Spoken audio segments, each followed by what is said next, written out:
जय मसीह की मसीह परिवार वचन जीवन कार्यक्रम में आप सभी को हम स्वागत करते हैं और धन्यवाद देना चाहते हैं हमारे साथ में शामिल होने के लिए। ये याद रखना, वचन ही जीवन है और जीवन ही वचन है, क्योंकि बिना वचन के परमेश्वर को प्रसन्न करना असंभव है, अनहोना है। हमें ये विश्वास करना है कि परमेश्वर है। और जैसे आज का विषय जो हमारा है वह है प्रार्थना में सामर्थ। तो ये जरूर हमें जानना चाहिए, ये जरूर है कि प्रार्थना में सामर्थ है। और आपके साथ में हम जुड़ेंगे अब पादरी डेविड और पास्टर फिलिक्स के साथ में आप जुड़ सकते हैं और देखेंगे कि वचन से देखेंगे जो प्रार्थना में सामर्थ है वो क्या कहता है। जब हम प्रार्थना करते हैं हम परमेश्वर के साथ में समय बिताते हैं। और एक परिवार की ओर अगर हम देखते हैं कि एक पति पत्नी रहता है, परिवार रहता है, मतलब माता पिता रहता है और बच्चे रहते हैं। हर एक समय एक पति एक पत्नी एक दूसरे से बातचीत करने के लिए समय खोजता है, यानी कि वो चाहता है कि एक पति अपने पति से बात करे, एक पत्नी अपने पति से बात करे ना, पति पत्नी दोनों एक दूसरे से बात करे। वहीं पर बच्चे भी चाहता है कि उसके जो बेटा है उसका जो बेटी है एक दूसरे या माता पिता कि एक दूसरे से वो कम्युनिकेट करे, बातें करे, बातचीत करे, तो पता लगता है कि क्या हम चाहते हैं या क्या उसकी जरूरत रहता है। और सिर्फ घर पर नहीं, लेकिन अगर हम लोग अगर जैसे ऑफिस में काम करते हैं या किसी भी जगह पे काम करते हैं, तो जब तक हमारा वार्तालाप नहीं होता है, बातचीत नहीं होता है, तो हम एक दूसरे के विषय में जान नहीं पाएंगे। यहाँ पर परमेश्वर भी चाहता है कि उसके लोग जिसे उसने बचाया है उसी तरह हमारा परमेश्वर भी चाहता है कि हम भी उससे बातें करें। तो क्या होता है पादरी कि लोग के पास समय रहता है अपने चीजों में समय बिताने के लिए, अपने नौकरी पर समय बिताने के लिए, वो अपने फोन में समय बिताते हैं, वो मूवी को देखता है समय बिताते हैं, अपने यार दोस्त के साथ में समय बिताते हैं। लेकिन जब प्रार्थना के विषय में हम कहते हैं तो प्रार्थना यानी कि जो परमेश्वर के साथ में हमें समय बिताना है, तो लोग कहते हैं ओ हमारा पास समय नहीं है, मेरे पास समय नहीं है, मैं नहीं कर सकता हूं। ये नहीं है कि लोग हर एक दिन प्रार्थना नहीं करते हैं, लेकिन 5 मिनट का प्रार्थना, 2 मिनट का प्रार्थना परमेश्वर नहीं चाहता। और वैसा भी प्रार्थना रहता है, ओ परमेश्वर हमें धन्यवाद देते हैं आज के दिन के लिए, जो भी कुछ बनाया है, मैं नौकरी पर जाऊं, मुझे बचा के रखना, आमेन, यीशु के नाम से आमेन। लेकिन परमेश्वर अब जो परमेश्वर जो कहना चाहता है जी, अगर हम देखते हैं वार्तालाप जैसे हम लोग बातें करते हैं, वो दोनों तरफ से रहता है, सिर्फ एक तरफ से नहीं कि मैंने जो कह दिया और जो जवाब है या उसका जो जो उधर से भी कहना है वो सुनना ही नहीं। लेकिन परमेश्वर चाहता है कि हम जब प्रार्थना में लगे रहे तो उसको भी सुने। कुछ समय ऐसा रहता है पादरी साहब, मैंने भी महसूस किया ऐसा कि जब हम कहते हैं कि ओके चलो मैं प्रार्थना में करने चलूं, तो मैं जब अपने आंख को बंद करता हूं ना, ताकि हमारा जो कंसंट्रेशन है कि एक ही तरफ रहे, तो जब हम बैठते हैं कुछ समय तो मैं कुछ कहता ही नहीं, लेकिन उसके जो उपस्थिति रहता है सिर्फ उसे हम महसूस करते हैं। और या वो अपने वचन के द्वारा भी बातें करते हैं हमसे। तो क्या होता है कि वो दोनों तरफ से रहता है और परमेश्वर चाहता है, ऐसा है कि ओ परमेश्वर समझता नहीं, जरूर परमेश्वर समझता है, लेकिन हम मनुष्य को समय निकालना है। तो अगर हम कहेंगे कि हमारे पास समय नहीं है, मुझे नौकरी पर इतना बजे जाना, भाई साहब या बहन, आप 1 घंटा पहले उठ जाओ, 1 और आधा घंटा पहले उठ जाओ, ताकि आप समय निकाल सको। हम देखते हैं कि एक दिन में सिर्फ 24 आवर्स है, हम उसे 25 नहीं कर सकते या 26 नहीं कर सकते, वो 24 आवर्स है। हमें योजना बनाना है कि किस समय हम परमेश्वर से बातें करेंगे। अगर वो सुबह का एक्चुअली जब हम सुबह उठते हैं, पहला चीज परमेश्वर को, दिन को देते हैं, हमारा दिन बहुत सही तरह से कटेगा। इसीलिए हम कहते हैं कि जब हम परमेश्वर से वार्तालाप करते हैं, प्रार्थना में सामर्थ है। क्योंकि पादरी साहब जब हम सुबह को प्रार्थना करते हैं, जैसे आपने कहा, जैसे सुबह को हम उठते हैं और सबसे पहले प्रार्थना करते हैं जी। तो ये भी बहुत ज़रूरी है पादरी कि हम उस वक्त हमारे मन में, हमारे अंदर क्या है। जब हम प्रार्थना करते हैं तो ये हमें जानना चाहिए कि हमारे जो अंदर, हमारे मन में जो चीज़ें हैं, जो दुनियादारी की चीज़ें हैं या पारिवारिक चीज़ें हैं, उन सब से हमें अलग रहना है। क्योंकि जब हम प्रार्थना करते हैं और हमारे अंदर कुछ और ख्याल है, तो हम किससे प्रार्थना करते हैं और किस चीज़ के लिए प्रार्थना करते हैं? क्योंकि प्रार्थना और जो हमारे अंदर जो ख्यालात है, वो दोनों एक साथ जैसे कोलाइड हो जाते हैं। तो हम किस तरह से परमेश्वर से कह सकते हैं कि मैंने इस वक्त आपसे इस चीज़ के लिए प्रार्थना की, या अपने दिन के लिए प्रार्थना की, अपने परिवार के लिए प्रार्थना की?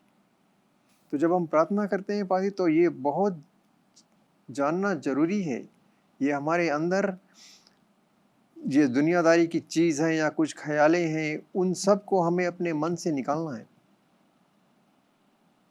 क्योंकि हम दो चीज़ एक साथ नहीं कर कभी नहीं कर सकेंगे। प्रार्थना एक ही जगह है, उसमें हम किसी तरह की मिलावटी नहीं कर सकते। तो क्यों ना हम आगे बढ़ने से अब पहले एक वचन की ओर देखें पादरी साहब, जो 2 कोरिन्थियंस 4:16-18 में लिखा है, इसलिए हम हियाब नहीं छोड़ते, यद्यपि हमारा बाहरी मनुष्य नष्ट हो जाता है, तो भी हमारी भीतरी मनुष्य दिन प्रतिदिन नया होता जाता है। क्योंकि हमारा पल भर का हल्का सा कलेश हमारे लिए बहुत ही महत्वपूर्ण और अनंत महिमा उत्पन्न करता है। और हम तो देखी हुई वस्तुओं को नहीं, परंतु अनदेखी वस्तुओं को देखते रहते हैं, क्योंकि देखी हुई वस्तुएं थोड़े ही दिन की हैं, परंतु अनदेखी वस्तुएं सदा बनी रहती हैं। Amen.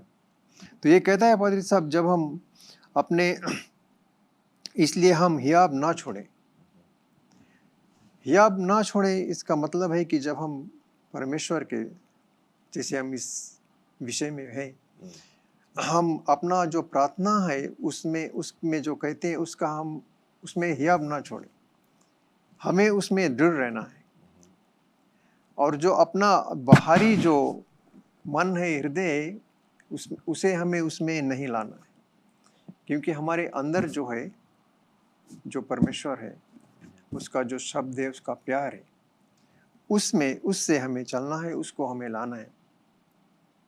तो भी हम जब प्रार्थना करते हैं, तो हमें यह जानना है कि उसका फल हमें देखने को मिलेगा, क्योंकि हम उसी क्षण तो नहीं देख सकते, लेकिन हमें वो दिखाई देगा। तो ये बहुत ज़रूरी है पादरी कि जब हम प्रार्थना करते हैं, तो हर एक चीज़ पर हमें विश्वास करना चाहिए। और ऐसा भी है कि जब हम प्रार्थना करते हैं, तो अपने आप में बदलाव देख सकते हैं। प्रार्थना ही से हम कैसे परमेश्वर से बातें कर सकते हैं, तो ये एक बहुत साधारण बात है पादरी साहब। जैसे आपने हमें फ़ोन किया था शनिवार को, तो दूसरी तरफ से मैंने आपसे बातें की, लेकिन क्या आपने उस वक्त मुझे देखा? नहीं, ना तो मैंने आपको देखा। Right. लेकिन हम दोनों सिर्फ फ़ोन ही पर बातें करते थे। उसी तरह पादरी हम परमेश्वर से बातें करते हैं। हम उसे नहीं देख सकते, लेकिन वो हमें देख सकता है। हमारी आवाज़ उस तक पहुंचती है, जैसे हम दोनों ने बातें की। आप अपने घर पर थे और मैं अपने घर पर, लेकिन हम दोनों की आवाज़ें मिलती थी। उसी तरह से जब हम परमेश्वर से बातें करते हैं, तो हमें ये जानना है कि हम उससे बातें करते हैं, वो हमें देखता है, क्योंकि वो हर एक जगह है। सिर्फ हम उसे नहीं देख सकते, लेकिन हम उससे बातें करते हैं, क्योंकि हमारे साथ हमारे अंदर पवित्र आत्मा है। वो हमें हर समय सही रास्ते पर ले जाता है। Right. तो कभी भी हम ऐसा ना समझें कि हम परमेश्वर से बातें करते हैं और वो हमारी नहीं सुनता। आजकल तो हर एक जगह, हर एक के पास फ़ोन है, तो क्या वे कह सकते हैं कि मैंने तुमसे बातें की और तुम्हें देखा नहीं और तुमने सुना नहीं? ऐसा तो होता नहीं। होता है। जैसे आप ये बात कर रहे थे, तो मुझे ये स्क्रिप्चर याद आया। इब्रानियों की किताब हिब्रूस में ना 11:6 में कहता है कि और विश्वास बिना उसे प्रसन्न करना अनहोना है। यानी कि परमेश्वर को बिना विश्वास से बिना विश्वास के प्रसन्न करना अनहोना है। यानी कि जो परमेश्वर कहता है हमें ये जानना है कि वो सही है, ठीक। क्योंकि परमेश्वर के पास आने वाले को विश्वास करना चाहिए कि वह है। जैसे आपने कहा कि ये बहुत जरूरी है कि जब हम प्रार्थना करते हैं या हम मांगते हैं या उसके वचन अनुसार हम प्रार्थना, ये जानना जरूरी है कि परमेश्वर है। जैसे आपने कहा कि हम दोनों हम और आप जैसे फोन में बात कर रहे थे, तो मेरा यह विश्वास है कि उधर पास्टर डेविड सुने मेरा बात, वो है। आप भी उधर से जानते हो कि मैं सुन रहा हूँ, हाँ कह रहा हूँ या उसका जवाब दे रहा हूँ। उसी प्रकार से जब हम प्रार्थना करते हैं पादरी साहब, हमें भी ये जानना है कि हम प्रार्थना करते हैं, परमेश्वर है। और विश्वास क्या है प्रार्थना में कि जब हम मांगते हैं वो सुनता है, और जब वो सुनता है हमारा, वो जरूर हमारे जवाब को देगा। इसीलिए अगर हम देखते हैं कि मैथ्यू की किताब में भी कहता है, मैथ्यू 7:7 में कि मांगो तो दिया जाएगा। यानी कि जब तक आप परमेश्वर से वार्तालाप या बातें नहीं करोगे, ये नहीं है कि परमेश्वर जानता नहीं, क्योंकि एक स्थान पर और लिखा है कि परमेश्वर हमारे सोच को जानता है, विचार को जानता है, और मांगने से पहले या जो शब्द आता है वो जानता है। लेकिन जैसे मैंने कहा कि परमेश्वर चाहता है कि हम एक दूसरे से वार्तालाप करें। तो जब हम मांगते हैं तो वचन में लिखा है कि तो तुम्हें मिलेगा या दिया जाएगा। जब हम मांगते नहीं या हम प्रार्थना नहीं करते हैं तो हमें नहीं दिया जाएगा। तो फिर मैंने कहा था कि कंटिन्यूअसली मांगना चाहिए, बहुत जरूरी है। उसका मतलब ये नहीं कि एक चीज के लिए हमें किसी चीज की जरूरत है, परमेश्वर से हम बताते हैं। जैसे अगर मेरे परिवार में अगर मेरा पत्नी के किसी चीज की जरूरत है या मेरे बच्चे की किसी चीज की जरूरत है, वो कहीं पड़ोसी में नहीं जाकर बतलाएगा कि मुझे एक शर्ट चाहिए या मुझे जूता चाहिए। वो किसके पास आएगा? पिता के पास आएगा और मुझसे कहेगा। तो उसी प्रकार से हमें कहीं और नहीं जाना है अपने समस्या को लेकर, हमें कहीं और नहीं जाना है कि हमें क्या जरूरत है, हमें सिर्फ पिता के पास जाना है, और जब वो सुनता है तो जरूर वो देगा। सही है पादरी साहब। और जब हम इस विषय में बातें करते हैं, और कई जगह पर हमने प्रार्थना की है, जैसे कोई किसी के घर पर कोई बीमार है या किसी तरह की चंगाई की ज़रूरत है, तो जब हम प्रार्थना करते हैं तो किसको इतना ज़रूरी है अपने अंदर विश्वास रखना कि मैं जो शब्द है उस सुनने से उसे अपने अंदर लाता हूँ, और ये विश्वास करता हूँ कि मैं जो भी ये चीज़ है इससे छुटकारा पा चुका हूँ। क्योंकि हमने तो अपना काम किया जो वादे के अनुसार, जो यीशु ने कहा कि उसके कोड़े खाने से हम चंगे हैं। तो क्या हम विश्वास करते हैं कि उसके कोड़े खाने से हम चंगे हैं? तो जब हम प्रार्थना करते हैं तो जिसके लिए हमने प्रार्थना की है उसे ये विश्वास करना चाहिए कि ये जो शब्द है, ये जो वचन है, ये यीशु का वचन है। उसने हमारे पापों को अपने ऊपर लिया। हमने तो सिर्फ उसका जो वाक्य है उसे कहा। लेकिन अगर मैं आपके पास आऊँ और आपके लिए प्रार्थना करूँ कि वचन में ऐसा लिखा है कि यीशु अपने आप को बलिदान किया, क्रूस पर चढ़ा, अपना लहू बहाया, और उसके कोड़े खाने से आप चंगे हुए। तो मैंने तो अपना जो मुझे कहना था मैंने कह दिया,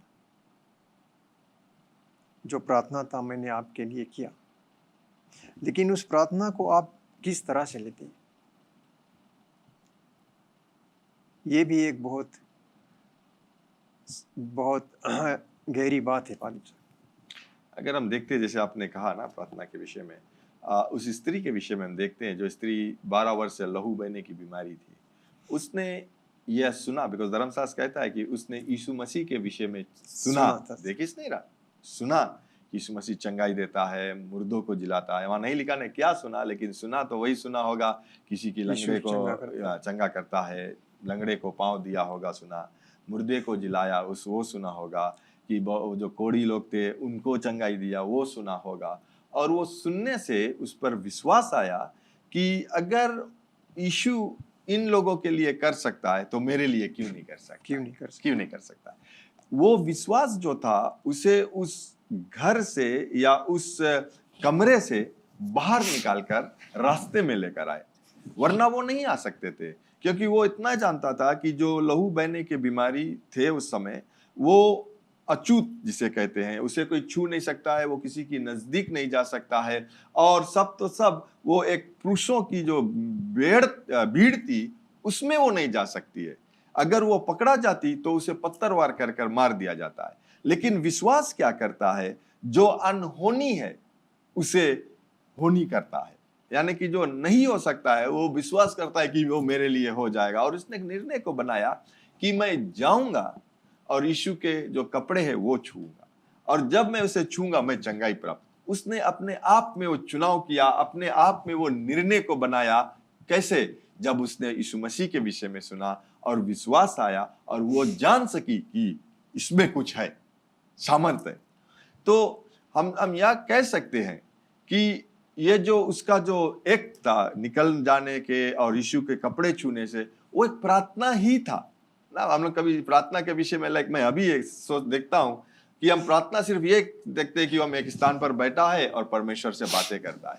नहीं, वो है, लेकिन ये भी एक प्रार्थना था उसका कि मैं यहाँ से जाऊंगा, यीशु की कपड़े छूऊंगा और छूएंगी और फिर मैं चंगाई प्राप्त करूंगा। वो विश्वास किया और गया और उसके लिए हो गया।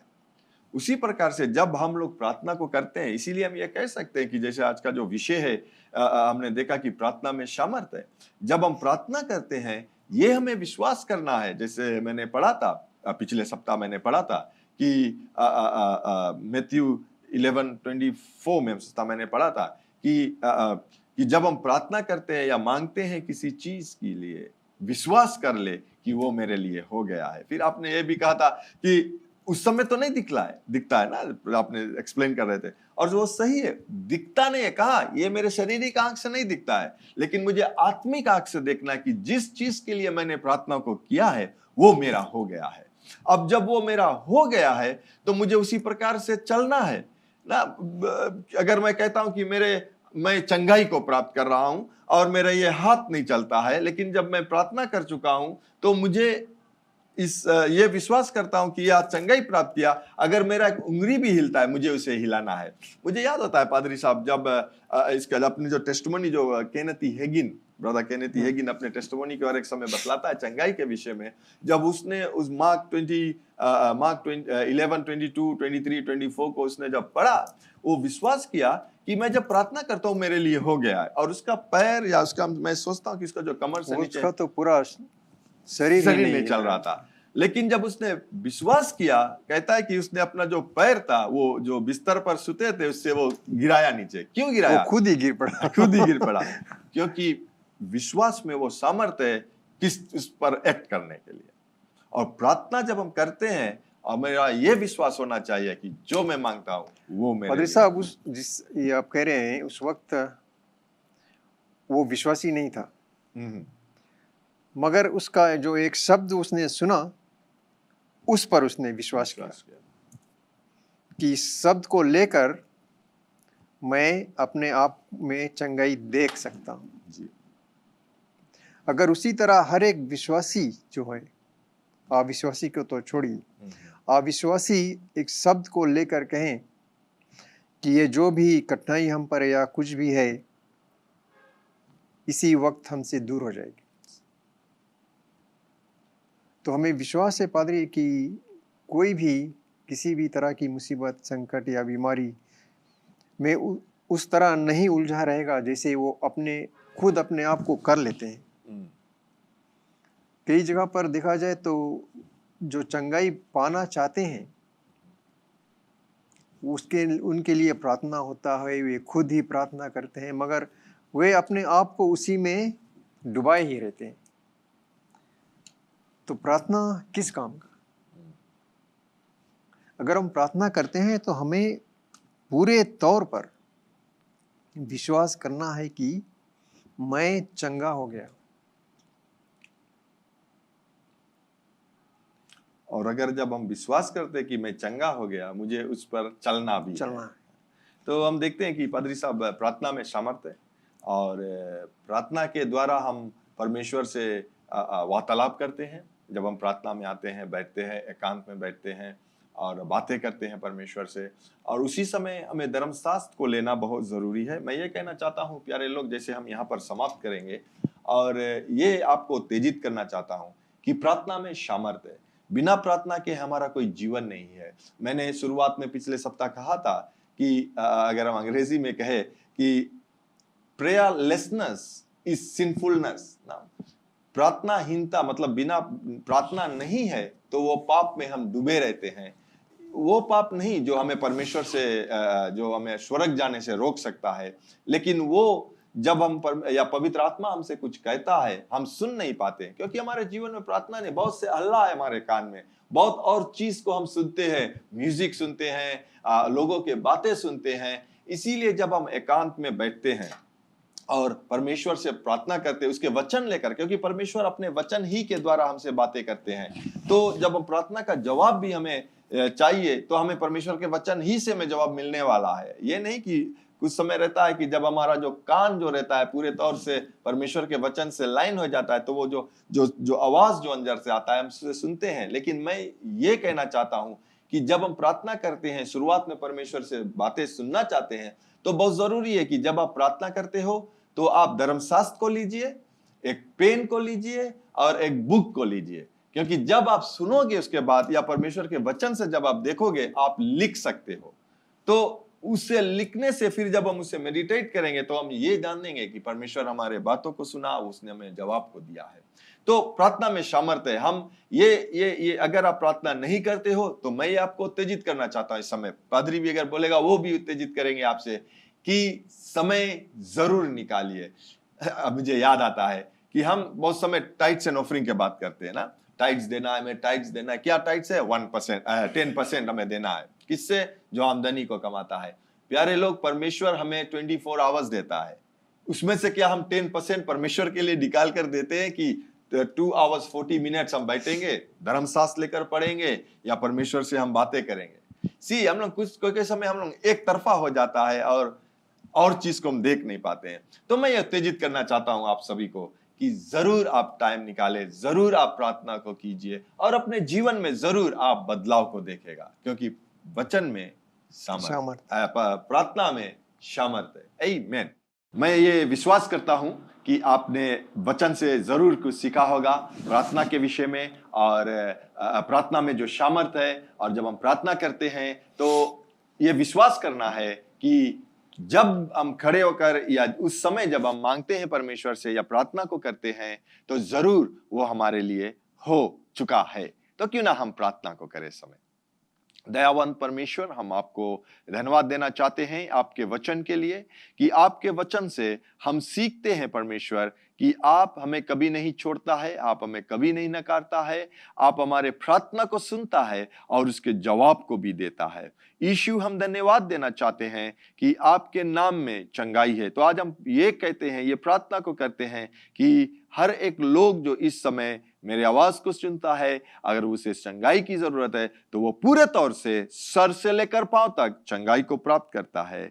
यीशु के पवित्र नाम से आमीन। एक बार फिर आपको हम धन्यवाद देते हैं हमारे साथ जुड़ने के लिए। लेकिन सबसे अच्छा उपहार और आशीष जो परमेश्वर देता है वो है अनंत जीवन। वो अनंत जीवन और पाप क्षमा यीशु पर विश्वास करने से ही आता है।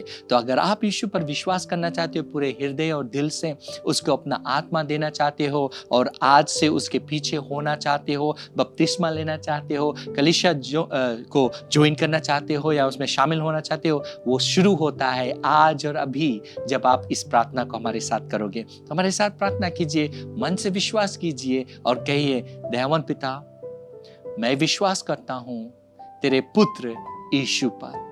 यीशु, तू मेरा प्रभु है।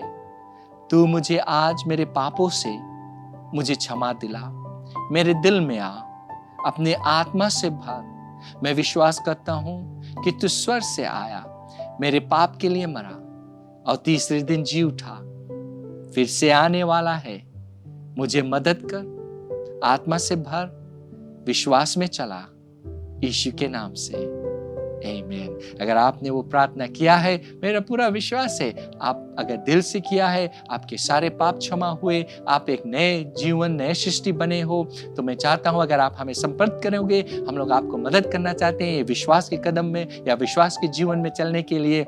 और आपको हम उत्तेजित करते हैं, कलीसिया ढूंढिए, बाइबल को पाइए, बाइबल पढ़िए और अपने विश्वास में मजबूत बनिए और अपना जीवन यीशु के लिए जिए। धन्यवाद एक बार फिर आप हमारे साथ होने के लिए। परमेश्वर आपको बहुतायत से आशीष दे और ये हमेशा याद रखना कि यीशु मसीह ही प्रभु है।